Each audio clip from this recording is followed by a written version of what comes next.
Bismillah, walhamdulillah, wassalatu wassalamu ala rasulillah. Assalamu alaikum wa rahmatullohi wa barakatuhu. Урматтуу мусулман бир тууганым, бүгүн дагы пайгамбарыбыздын насааттарын толуктап өтөбүз. Ан Аби Хурайра радhiyallahu anhu qala, qala Rasulullah sallallahu aleyhi ve sellem.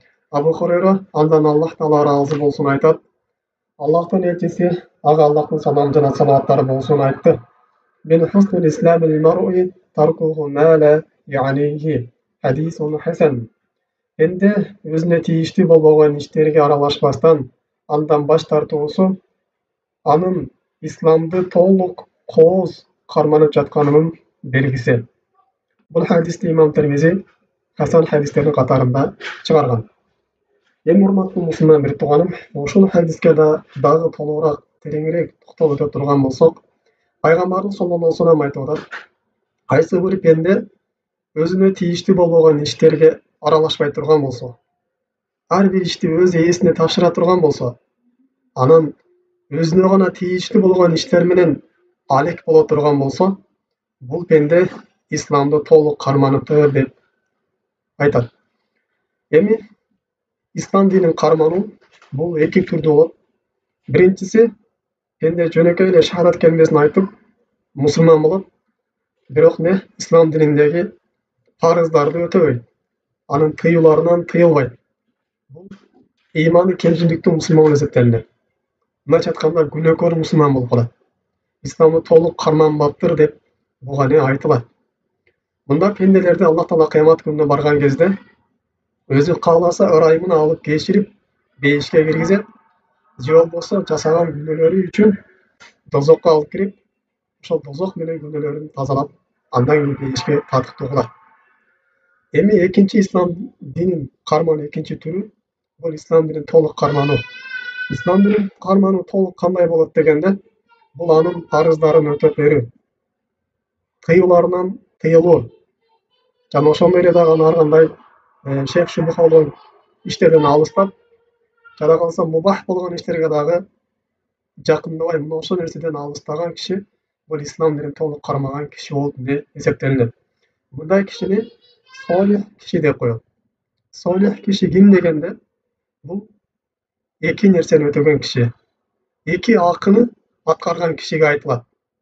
Биринчиси, Аллах тааланын акыларын өтөп берген, Аллах тааланын буйруган буйруктарына моюн сунган, жалгыз Аллах таалага гана сыйынган, Аллах тааладан гана корккон, Аллах тааладан гана үмүт кылган, жана анын парыздарын өтөп берген, намаз окуган, зекетин берген, орозосун кармаган, ажылыкка барган, дагы жана башка буйруктарды аткарган, жана ошондой эле дагы анын тыюуларынан тыйылган пендени солих киши деп коет. Эми экинчи акы бул пенделердин дагы акыларын өтөп берген киши. Кандай? Пенделердин анын үстүндө акылары бар, милдеттери бар.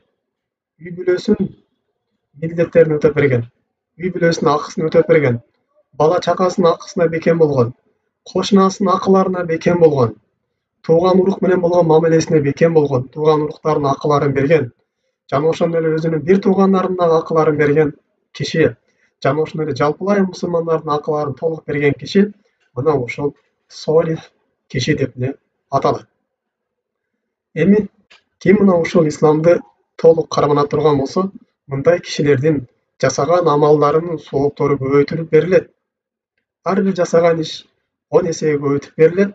Ал эми кайсы бир инсандын ихласы, ниети күчтүү боло турган болсо, жана ошондой эле ислам динин толук кармаган таква пенде боло турган болсо, бул кишинин жасаган сооп иштери дагы андан да 10 эседен дагы көбүрөөк, ошол 700-800 эсеге чейин көбөйтүлүп берилет.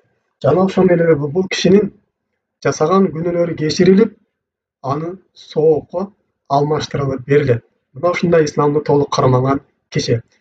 Аллах таала эмнеден тыйган болсо, Аллах таала анын бир нерсени, Аллах таала ага бир нерсени арам кылган болсо, андан алыс болгон.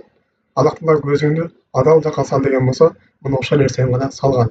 Аллах таала адалдан же деген болсо, мына ошол адалдан гана таап жеген, бирөөгө зулум кылбаган, бирөөнү алдап малын албаган, же бирөөнүн малын урундук менен албаган, же болбосо сүткөнлүк менен алек болбогон, же болбосо ошол таразадан бирөөнү алдап жебеген киши мына ушул ислам толук кармаган солих киши болуп эсептелинет.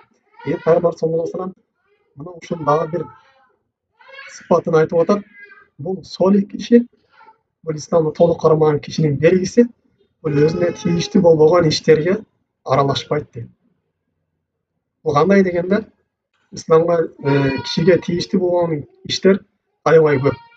Ал сөздөрү болсун, же иш аракеттери болсун, же бир ойлор болсун, ички жана сырткы амалдар болсун, ушундай өзүнө тийиштүү болгон ишти гана аткарган. Мисалы үчүн бул хадисте көпчүлүк аалымдар бул тилди тыюу деп эсептешкен. Ар кандай ашыкча сөздөрдөн, ар кандай жараксыз сөздөрдү сүйлөбөгөн, бирөөнү гыйбат кылбаган, бирөөнү ушак кылбаган, тили менен бирөөнүн абырайын төкпөгөн киши мына ушул ашыкча сөздөрдөн сактанган киши деп айтышкан.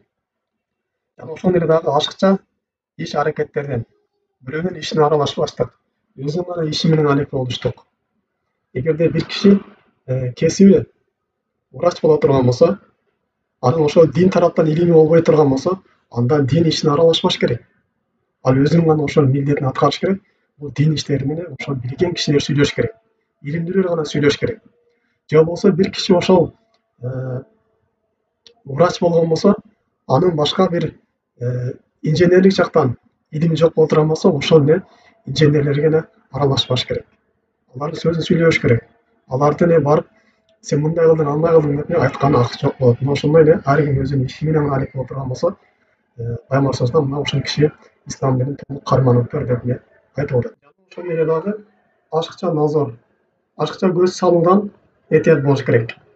Аллах Таала адамдын жака көзүн салыштык. Ашыкча бир нерселерди көрө бербештик. Өзүнө тиежеси жок нерселерди көрө бербеш керек.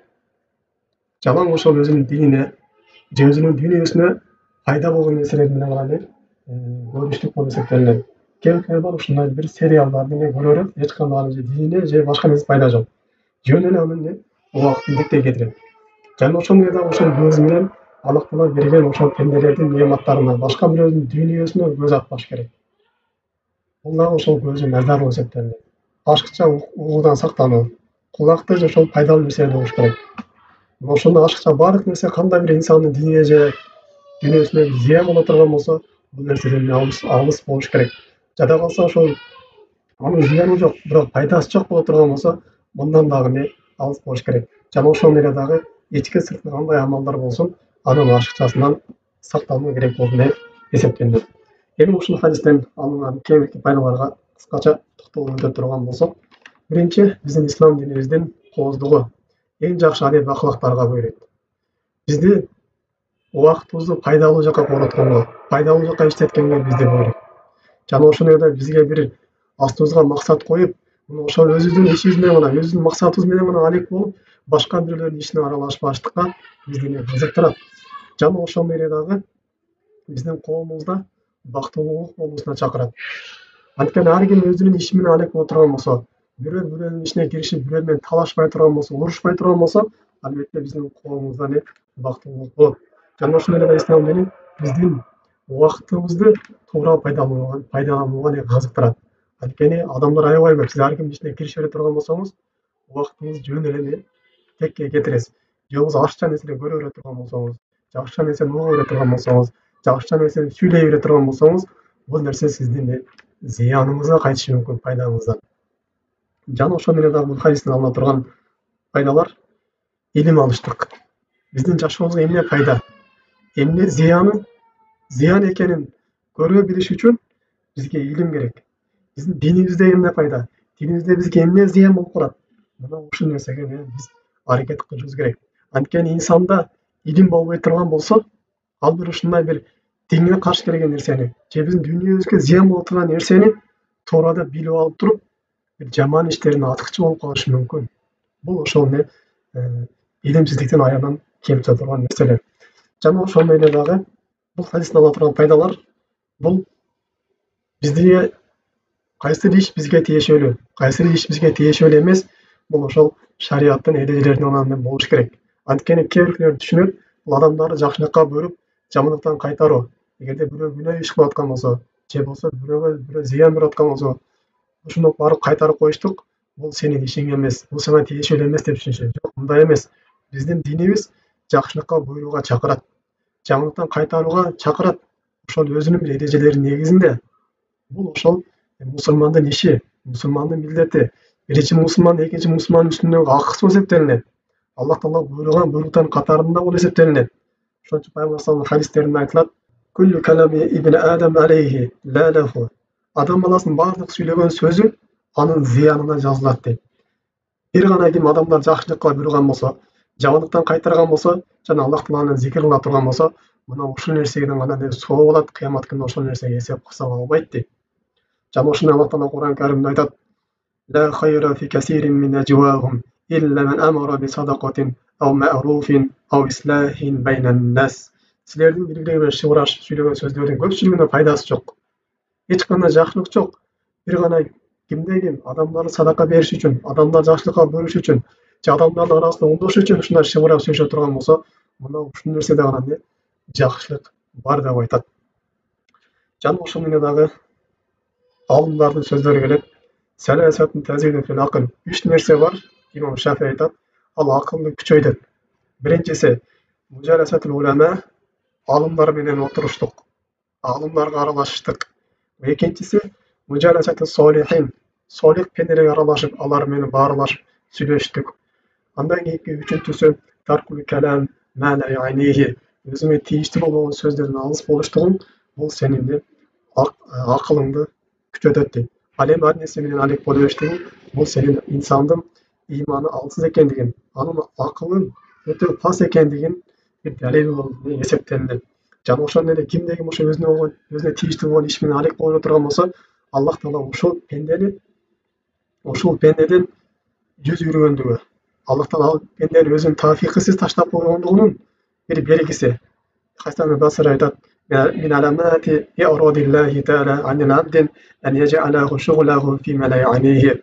Аллах Таала бир пендеден жүз үйрөнгөндүгүнүн белгилеринен бул ал киши өзүнө тийиштүү болгон нерсе менен эле алек кылып коюштугу дейт. Демек, урматтуу мусулман бир тууганым, өзүңө тийиштүү болгон нерсенен алек болуштугуң бул ыймандын алсыздыгынын белгиси. Жана ошондой эле бул акылдын кемчиликтүү экендигинин бир белгиси болуп эсептелинет. Жана ошондой эле бул хадистен алынуучу акыркы бир пайданы айта турган болсок,